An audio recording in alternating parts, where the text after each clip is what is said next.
مدینہ شریف میں وہ کچھ پھنس گئے لوگ، یہ پاسپورٹ والے حکومت والے سعودی پکڑ کے لے گئے، بند کر دیا کمرے میں، بند کر دیا۔ اس میں ایک محبت والا بیٹھا تھا، وہ عقیدہ رکھتا تھا حضرت محمد مصطفیٰ کا۔ اس سے کہا میری بات مانو، ہم پہ مصیبت آ گئی، یہ پکڑ کے رکھیں گے، پتہ نہیں ہتھکڑیوں میں ڈالیں گے، کمروں میں ڈالیں گے، جہازوں میں ڈالیں گے، پتہ نہیں کیا ہمارا کریں گے۔ اگر تم لوگ میری بات مان لو، قیدیوں کو کہا، وہ سارے پاکستانی تھے، تو وضو کر کے بیٹھ جاؤ، دروسی پڑھنا شروع کریں، شاید خدا آسان کر دیں۔ انہوں نے اس کی بات مان لی اور درود پڑھنا شروع کر دیا رات کو، صبح تک درود پڑھتے رہے۔ تو صبح کو اتفاق سے خدا نے جیسے سبب بنانا تھا، جو حکومت ایک بڑا آدمی تھا وہ دورے پہ آیا ہوا تھا، تو اس جیل میں دورے ادھر بھی وہ آ گیا۔ تو دیکھا یہ کون لوگ ہیں؟ کہا یہ پاکستانی یہ بغیر پاسپورٹ کے آ جاتے ہیں، یہ بیٹھے ہوئے ہیں۔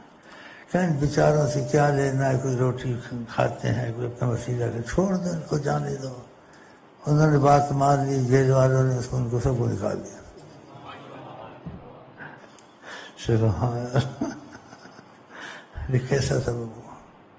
اصل میں تو آقا نہیں بھیجا ہے، یہ باتیں تو وہی جانتے ہیں جن کو وہ بتاتے ہیں یا ان کو دیکھتے ہیں یا ان پہ ایسے معاملے آتے ہیں۔